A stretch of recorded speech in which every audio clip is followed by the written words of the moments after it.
Good afternoon, good evening, good morning, happy yesterday. I have no idea when you're watching this. I very well could be sleeping at this point. Who knows? Anyway, last time I asked the question, what is art? And today I'd like to talk a little bit about the philosophy of art. Well, what's philosophy? Philosophy is when you ask a serious question, a difficult question, and you're trying to find an answer. Simple enough? Not simple? Asking questions.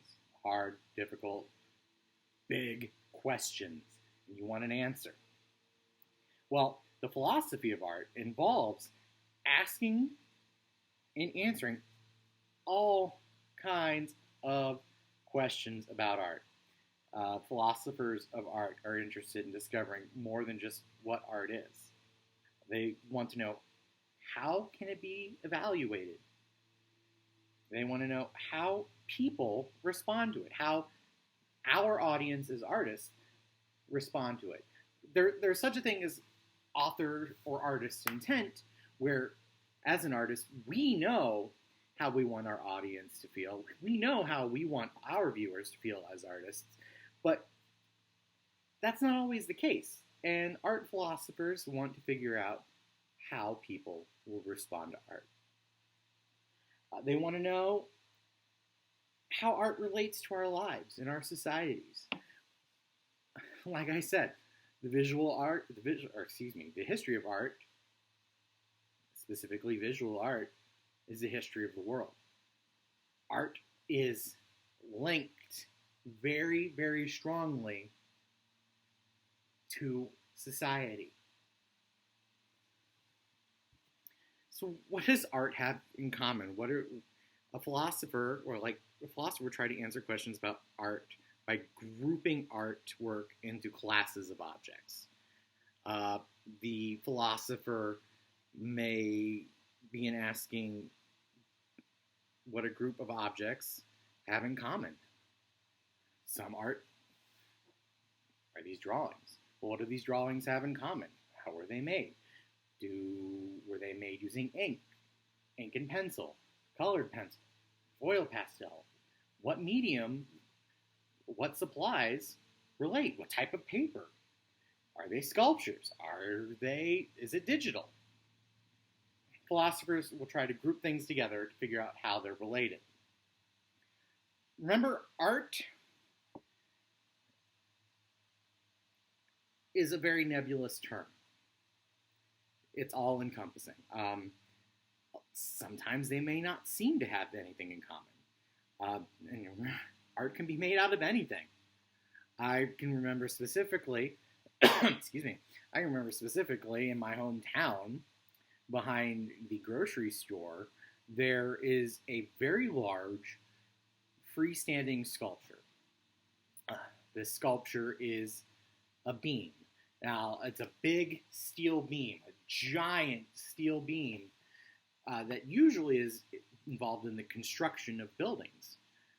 But it's bent and curved around and hooked, and it's a freestanding sculpture. It's art that's made of anything. The material, what the art is made of, can add to that feeling. Design is important, and when we talk about design, it's the plan that the artist uses to organize the elements of art. Line, shape, form, space, color. And that design is used to make that art achieve a unified composition. Remember, composition, it's like a puzzle. Composition in art is how the various elements, various pieces, the various materials, everything that we as artists put together, composition is all of that given a whole. It is what we show our audience. Good design is important when you're talking about the philosophy of art. When young people are studying to become artists, they're taught the principles of design.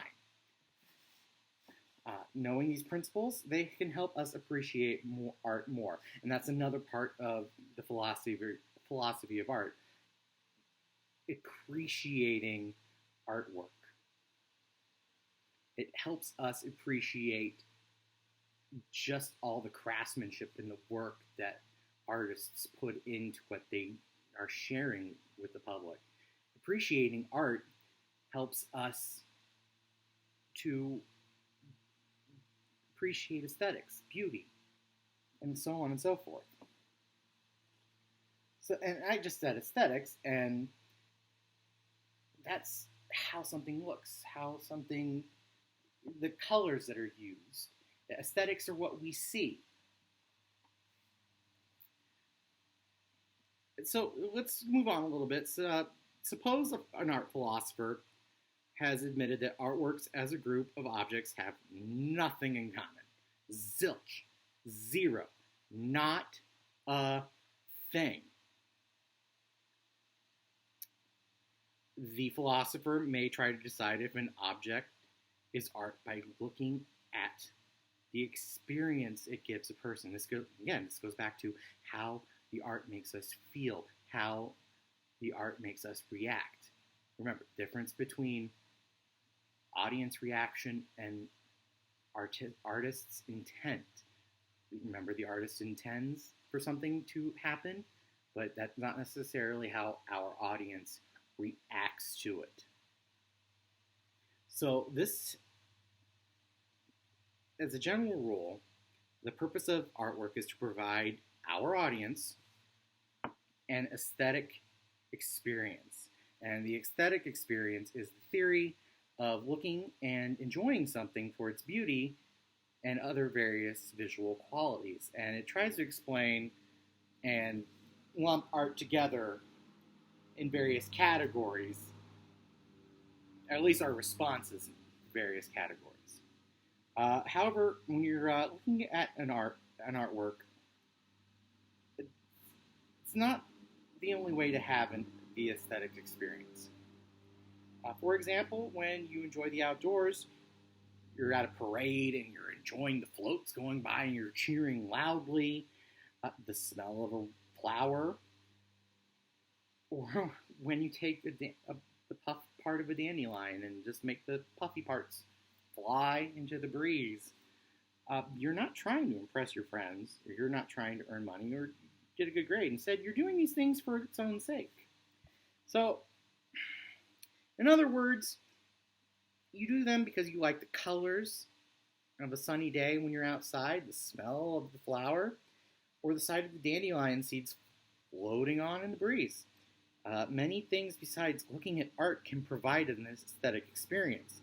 So, you're not going to always be able to tell if something is art because of how it appears, because of the aesthetic experience. On the other hand, it could be possible to tell something is not art because it doesn't give you an aesthetic, on the other hand, would it be possible to tell if something is not art, if it doesn't give you the aesthetic experience? Nah.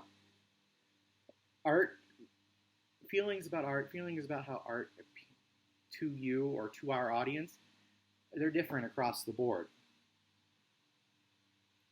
Many philosophers of art say human intention is very necessary in determining whether or not something can be considered artwork. People who make paintings intend them to be art. Artists' intent. It's very, very important. The principles of human intention seem to be the answer to our question. When is it art? Well, it's art because the artist intended it to be. But it doesn't necessarily answer all questions. Another important is, who is to do the intending? Can anyone intend something, anything, and I apologize, maintenance is doing a little lawn care right now, so you're going to be hearing that. Okay. Suppose, and don't do this. Please don't do this. Suppose you wrapped your house in with bed sheets all the way around the house. Would you consider that art? Would your neighbors appreciate it? Would your neighbors consider it art? Would your art teacher praise you for it? What is the intent of art? As an artist, I want you to answer that question. What is your intent as an artist? All right.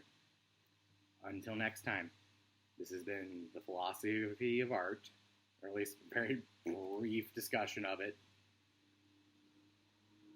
Until next time.